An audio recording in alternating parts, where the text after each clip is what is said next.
இன்று ஹனுமன் ஜெயந்தி என்று சொல்லக்கூடிய ஆஞ்சநேயர் பிறந்த நாள். ஆஞ்சநேயர் தற்போதுள்ள கர்நாடக மாநிலம் ஹம்பி அருகே உள்ள அஞ்சனாத்திரி மலை என்று சொல்லக்கூடிய கிஷ்கிந்தை தான் ஆஞ்சநேயருடைய பிறந்த இடமாக புராணங்கள் கூறுகின்றன. சரி, யார் இந்த ஆஞ்சநேயர் என்பது நம்ம எல்லாருக்கும் நிச்சயமாக தெரிய வாய்ப்பு இருக்குங்க. இது ராமாயண காவியத்தில் மிக முக்கியமான கதாபாத்திரமாக இருந்தவர் ஆஞ்சநேயர்.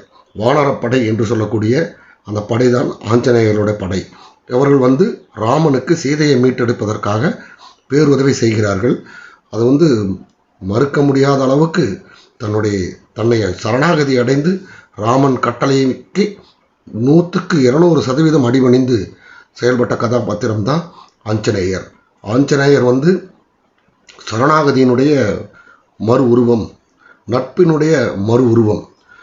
ஒரு துளி பிசகாமல் ராமன் என்ன கட்டளையிட்டாரோ அதை அப்படியே செய்தார்கள். இதனுடைய ராமாயண போர் இறுதியில் ஒரு சுவையான சம்பவம் கூட சொல்லுவாங்க. என்னன்னு கேட்டிங்கன்னா, போர் முடிந்தது, ராமனும் சீதையும் அயோத்தி செல்கிறார்கள். விடிந்தால் பட்டாபிஷேகத்திற்கு முன்பாகவே சில அந்த போரில் பணிபுரிந்த அனைவருக்கும் கௌரவிக்கப்படுகிறார்கள். ஒவ்வொருவருக்கும் ஒவ்வொரு மாதிரியான கௌரவம் செலுத்தப்பட்டு அவங்களெல்லாம் முன்னிறுத்தி விழா நடந்துட்டுருக்கு. அந்த விழாவில் அனைவரையும் கௌரவப்படுத்திய ராமன் அவர்கள் ஆஞ்சநேயரை மட்டும் கண்டுக்கவே இல்லை. ஆஞ்சநேயருக்கு எந்த ஒரு பரிசு பொருட்களோ இல்லை பாராட்டுதலோ வேறு எந்த ஒரு கௌரவப்படுத்தும் செயலும் செய்யாததை கவனிச்சிட்டு இருந்த சீதா பிராட்டி கோபமுற்று என்ன பண்ணுறாங்க, உடனடி ஆஞ்சநேயரை வர சொல்லி ராமன் சீதைக்கு பரிசாக கொடுத்த ஒரு முத்து மாலையை ஆஞ்சநேயர் கழுத்தில் போட்டு ஒரு பரிசாக கொடுத்து ஒரு நினைவு பரிசாக வச்சுக்கோன்னு சொல்லி கொடுக்குறாங்க. அதை கழுத்தில் போட்டு விட்டோடனே ஆஞ்சநேயர் என்ன பண்ணுறாரு, அந்த முத்து மாலையை பிச்சிடுறாரு. ஒரு முத்து மாலையில் ஒவ்வொரு முத்து விடுகிறாரு. ஒரு முத்தை எடுத்து நாக்கில் போட்டு பார்த்துட்டு துப்பிடுறாரு. இன்னொரு முத்தை எடுத்து மூக்கில் நுகர்ந்து பார்த்துட்டு தூக்கி வீசிடுறாரு. அடுத்த ஒரு முத்தை எடுத்து காதில் வச்சு கேட்டு தூக்கி வீசிடுறாரு. இப்படியே செஞ்சுட்டு இருக்கிறத பார்த்த சீதைக்கு கோபம் வருது. ராமர் அத்தனை பேரையும் கௌரவிச்சு உன்னை கௌரிக்காமல் விட்டது சரியாக போச்சு, 1000 இருந்தாலும் நீ ஒரு குரங்கு படை தானே, குரங்கு புத்தியை காமிச்சிட்ட அப்படின்னு சீதாதேவி திட்டிடுறாங்க. திட்டின உடனே ஆஞ்சநேயர் கண்ணீர் மல்க உட்காந்து அழுதுட்டுருக்காரு.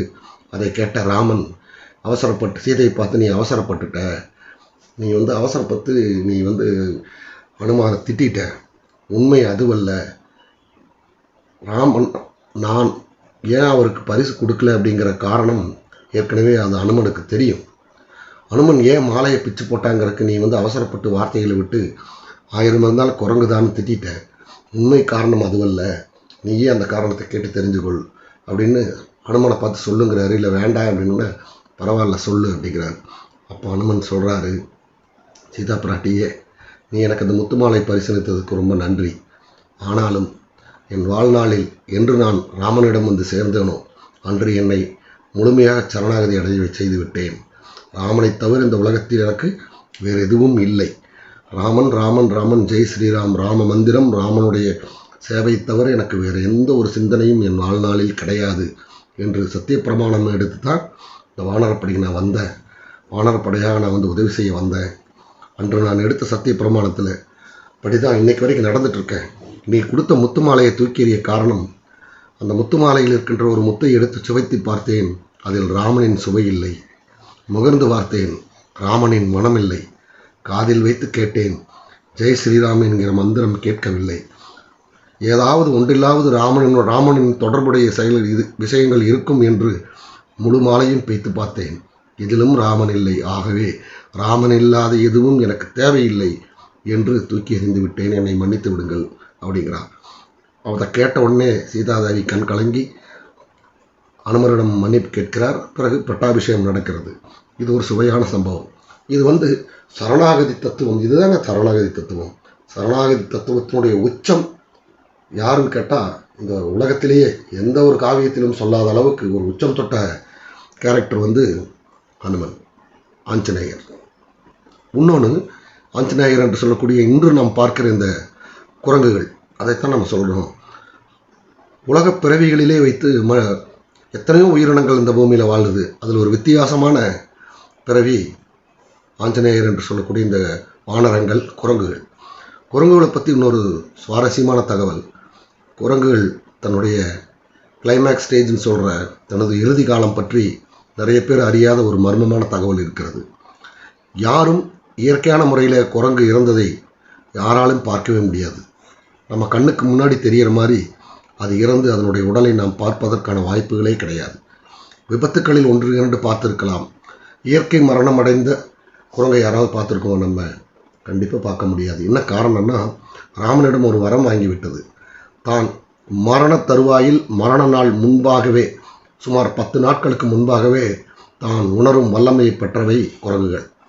சாகருக்கு 10 நாளுக்கு முன்னாடி என்ன பண்ணும்னா, தன் கூட்டத்தை விட்டு அது விலகி ஒரு பாறை இடுக்கு இல்லை புற்றுக்கண் அந்த மாதிரி இடங்களில் போய் மௌன விரதம் இருக்க ஆரம்பிச்சிடும்.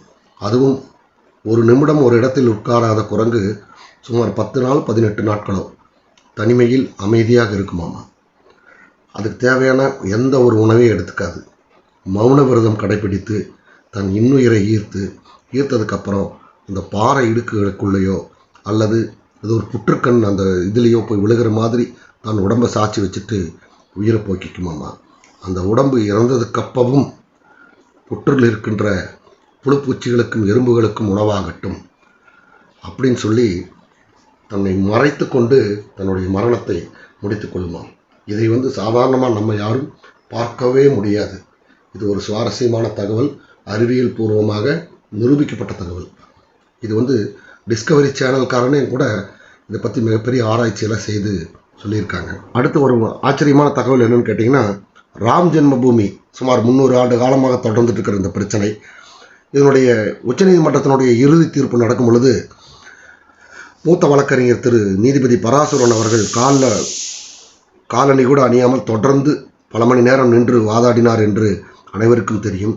அந்த இறுதி நாள் தீர்ப்பன்று மாபெரும் வானர கூட்டங்கள் அந்த நீதிமன்ற வளாகத்தினுடைய டூம் பகுதி மேல் பகுதியில் உட்கார்ந்து அமைதியாக மௌனமாக விரதம் இருந்து கேட்டதாகவும், ராம் ஜென்மபூமியினுடைய இறுதி தீர்ப்பு வாசிக்கப்படும் பொழுது அவைகள் தியானத்திலிருந்து அந்த நிகழ்வை கொண்டாடியதாகவும் பல வீடியோக்கள் வெளிவந்தது.